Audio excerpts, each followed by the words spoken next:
Capítulo 1. Sacro Imperatoris.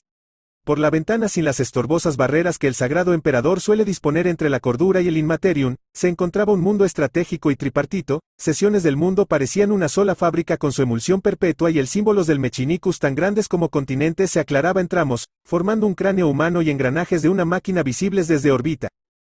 Al este del planeta innumerables iglesias se levantaron al bendito Dios emperador, 7 veces loado sea su nombre. En el sur fortalezas de rococemento con estatuas de los ángeles se alzaban hasta superar la estratosfera. El mundo era una perla en el vacío, con tormentas monstruosas abarcando más de la mitad del planeta. Enormes naves entre catedral y una lanza, sugiriendo la grandeza del corazón de nuestro bendito imperio, orbitaban como pequeños insectos de una colmena. Naves gargantuescas asomaban entre una aglomeración de fragatas, incluso más pequeñas. Un sinnúmero de naves escoltas las perseguían como insectos a la carroña. No son demasiadas naves, una voz me sacó de mi ensoñación, una humanoide que se hacía nombrar como Yeda y hablo. Dije en una voz hosca, pero carente de paciencia alguna, es una zona de tránsito, mutante. Había terminado hace poco mi entrenamiento para ser declarado inquisidor. Mi maestro le pareció cómico enviarme un lector de tablilla de datos y una psíquica extranjera. La tomo de forma directa, nunca fue censurada. Para aumentar aún más las semillas de mis dolores de cabeza mintió sobre mis antecedentes al ordo. La mutante replicó, no he visto tanto tránsito ni siquiera la sagrada bastión. Luché con cada célula de mi cuerpo no tomar el volter y disparar. Se atrevía el mutante llamar a un mundo seno sagrado. Sentía como las sienes en mi frente se acentuaban. La criatura con una divertida sonrisa entre sus labios de tistes rosados habló, has pasado 2 semanas desde que tu amo me envió a tu lado, ¿no te parece mejor llamarme con mi nombre, en lugar de una salva de saliva cada vez que dices mutante? Expreso esto último con una fingida ira.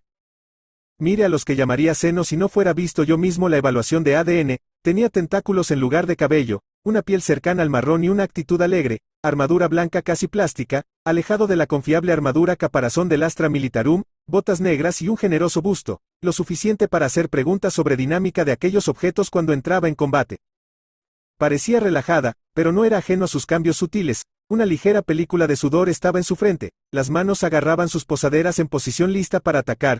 Un ligero tics en su ojo derecho, no la culpaba, tan alejada de la situación en la que debería estar. Este lugar era Salve Imperatoris, solo en este lugar existían suficientes formas de vida individual, suficiente fuerza para matarnos a todos dentro de esta nave y varias veces. Fragata espada, ira de Dios, código aceptado, tienes lugar libre en el hangar 7, una voz retumbó apenas perceptible entre la cacofonía de comunicaciones en la noosfera del planeta. De forma secundaria recibí el contacto de varios operati dominus de estudiar u obliterar mi nave, 1.2 kilómetros, una punta de flecha entre naves catedrales e hinchados behemoth de transporte de tropas. Nunca entendí la dinámica del imperio extranjero de disponer sus torres de mando en un lugar tan alto. Escuche teorías de algunos adeptos en caso de explotar la cabina de mando sobreviviría. Hasta la fecha entender cómo piensan tales herejes es una pérdida de tiempo, pero no evita que estos sean discutidos entre los adeptos de algunas flotas. La República por alguna razón llamaba a la nave Venator o destructor estelar clase Venator. A pesar de su pequeño tamaño, un temblor fue la señal de llegada, paredes prístinas de un color blanco. Si ignorabas la gran cantidad de sangre en las mismas, sus dueños originales fueron atacados por la pila de orcos muertos en la zona. Fue una captura fácil. Pedazos plásticos de Stormtrooper, era una decoración agradable, fluidos humanos e incluso trazas de estiércol de estómagos verdes distendidos en necrosis cubrían el camino y como melaza fétida se pegaban en las suelas de los transeúntes. El lado positivo, esta nave no se encontraba recargado con símbolos profanos, entraría en readaptación durante un tiempo.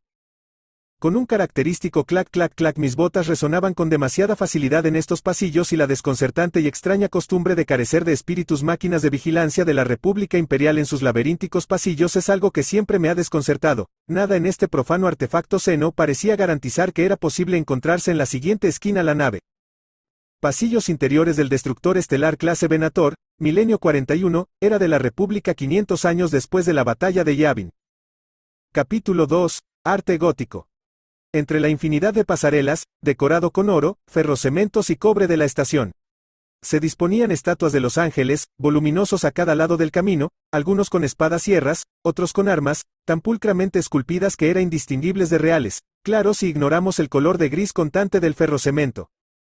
Podía escuchar el torpe caminar, de lo que al parecer sería mi sabio, túnicas rojas y tantos cableados y mecadentritas, que llamarlo como algún tipo de molusco no estaría mal. Tenían la desagradable costumbre de observar y hasta fisgonear los espíritus máquinas en la ruta. Escuche de mi maestro que intento crear un sol en miniatura. Uno de sus acólitos falló en el ritual y fue detenido por otros magus, que su nombre culminaba en Arquer y era en su mayor parte reconocido por su servocráneo llamado Mary Jane.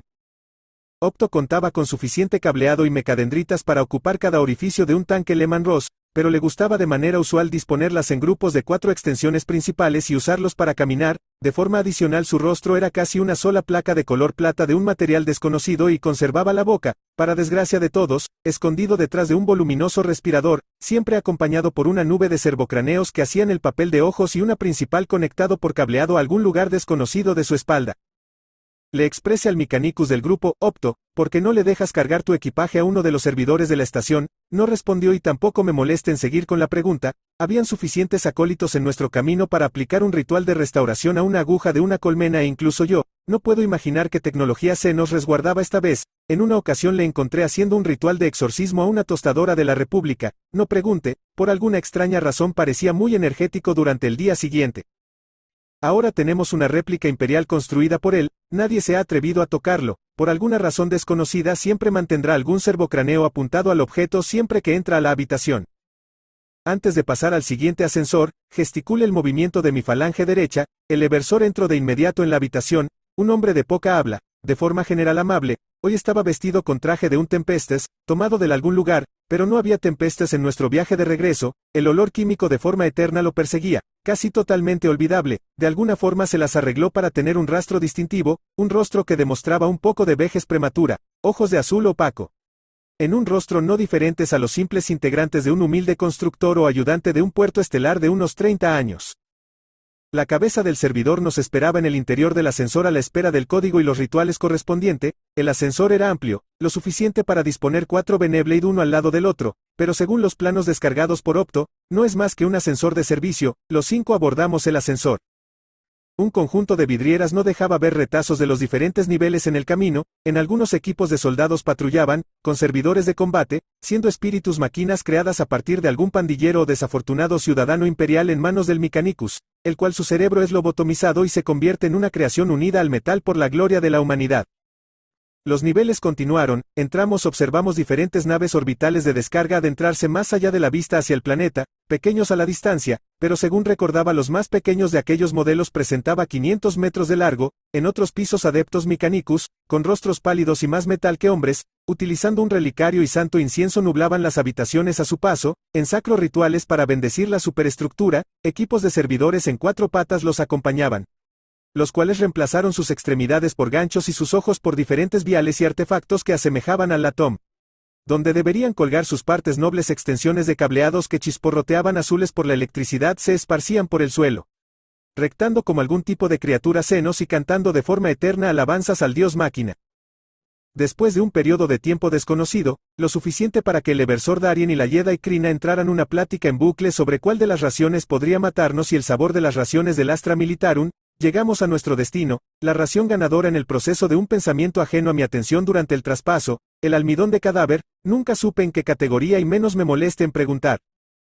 Ascensor espacial de emergencia Proxy Dominus, Milenio 41, era de la República 500 años después de la batalla de Yavin.